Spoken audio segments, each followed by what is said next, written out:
Hello everyone, welcome back to AC canvas to a new video.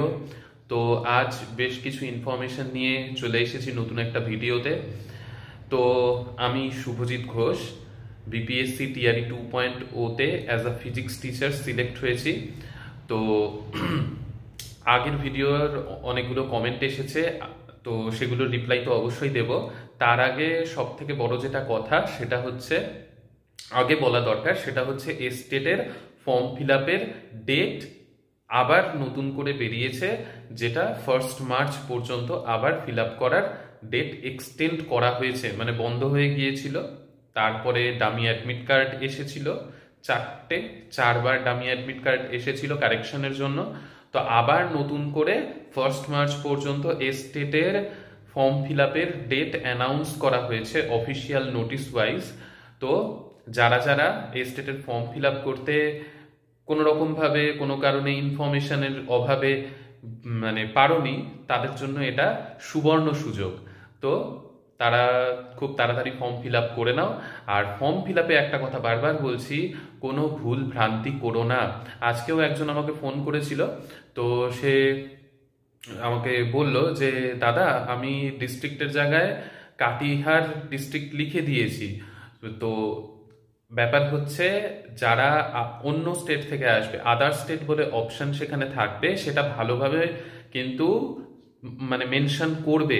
কারণ একটু ভুলভ্রান্তির জন্য form cancel হওয়া বা সবকিছু হওয়ার পরে রিজেকশনের পসিবিলিটি থাকে। তো তাই জন্য খুব কেয়ারফুলি ফর্মটা ফিল আপ করবে, বারবার বলছি, ঠিক আছে? কারণ আদার স্টেট থেকে অনেকেই অ্যাপ্লাই করবে, তাই আদার স্টেট ওখানে অপশন দেয়া থাকবে, সেটা কেয়ারফুলি সাবমিট করবে, ভুলভাল কিছু করবে না।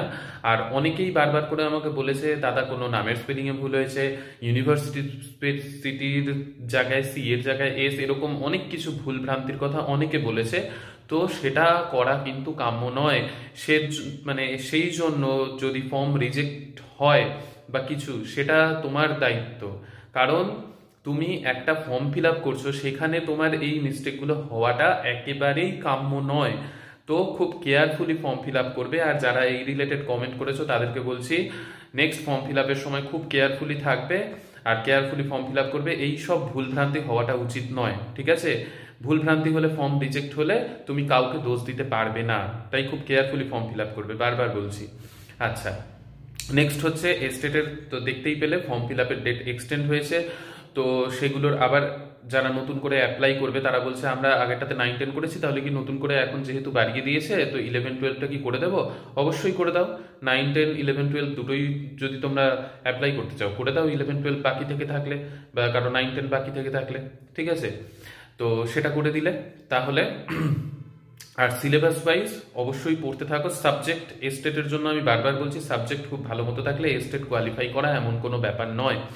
আচ্ছা, একজন আমাকে কোয়েশ্চেন করেছে যে আমি প্রাইমারি টিচার ওয়েস্ট বেঙ্গলে, এবার আমার বিহারে যাওয়াটা কি লাভজনক?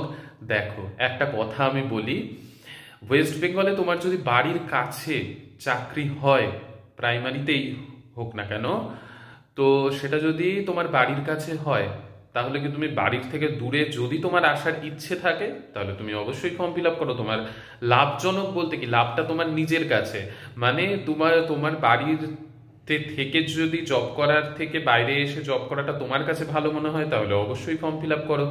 আর লাভ বলতে অন্য কি লাভের কথা বলতে চাইছো আমি জানি না, তবে এইটাই ব্যাপার যে বাড়িতে থেকে তুমি যদি ওয়েস্ট বেঙ্গলে পড়তে পারছো, তাহলে আর বাইরে আসার দরকারটা কি? আর যদি তোমার বাইরে আসার ইচ্ছে থাকে, তাহলে অবশ্যই তুমি বিহারের ফর্ম ফিল আপ করতে পারো। এটাই মানে তোমার, এটা পুরোটা ব্যক্তিগত মেন্টালিটির ব্যাপার, ঠিক আছে? তো লাভজনক বলে এমন কিছু লাভ তো নেই। হ্যাঁ, তুমি বাইরে আসতে চাইলে সেটা লাভ, তাহলে তুমি ফর্ম ফিল আপ করতে পারো। নতুন জায়গা, নতুন এক্সপিরিয়েন্স, আর হিন্দিতে এখানে পড়াশুনো হয়, এই হচ্ছে ব্যাপার। তো এটা রিপ্লাই আশা করি পেয়ে গেলে। আর নেক্সট হচ্ছে এস্টেট তাহলে কবে হতে পারে, কারণ ফর্ম ফিল আপের ডেট আবার এক্সটেন্ড হলো। তো আমি প্রথমে বলেছিলাম যে টিআরই 3.0 এর পরেই হওয়ার মানে পসিবিলিটি বেশি। তো এখন তো ফর্ম ফিল আপের ডেটও যেহেতু এক্সটেন্ড হয়েছে, তো যারা নতুন করে ফর্ম ফিল আপ করবে তাদের অ্যাডমিট আসবে, তারপরে এক্সাম হবে, সেটাই খুব স্বাভাবিক। তো আশা করা যাচ্ছে টিআরই 3.0 এর পরেই হওয়ার পসিবিলিটি মানে খুব বেশি, ঠিক আছে? আচ্ছা, আর এটা তো সিবিটি মোডে হয় জানোই, কম্পিউটার বেসড টেস্ট, এস্টেট যেটা। আর বিপিএসসি অফলাইন হয়, এটাও অনেকে জিজ্ঞাসা করেছে যে বিপিএসসি কি অনলাইন হয় কি অফলাইন হয়। বিপিএসসি অনলাইন হয় আর এস্টেট অনলাইন হয়, ঠিক আছে। BPSC offline, estate online. Clear হলো? এবার আরেকজন একটা কোয়েশ্চেন করেছে যে এই বাংলা মিডিয়াম হিন্দি মিডিয়াম, সেটা আমি আগের ভিডিওতেও বলেছি যে এখানে হিন্দি মিডিয়ামে পড়াশুনো হয়। এবার যারা বাংলার জন্য অ্যাপ্লাই করছো তারা বাংলাতে সাবজেক্টটা পড়াবে, কিন্তু হিন্দিতেই কমিউনিকেশন হয় এখানে, ঠিক আছে।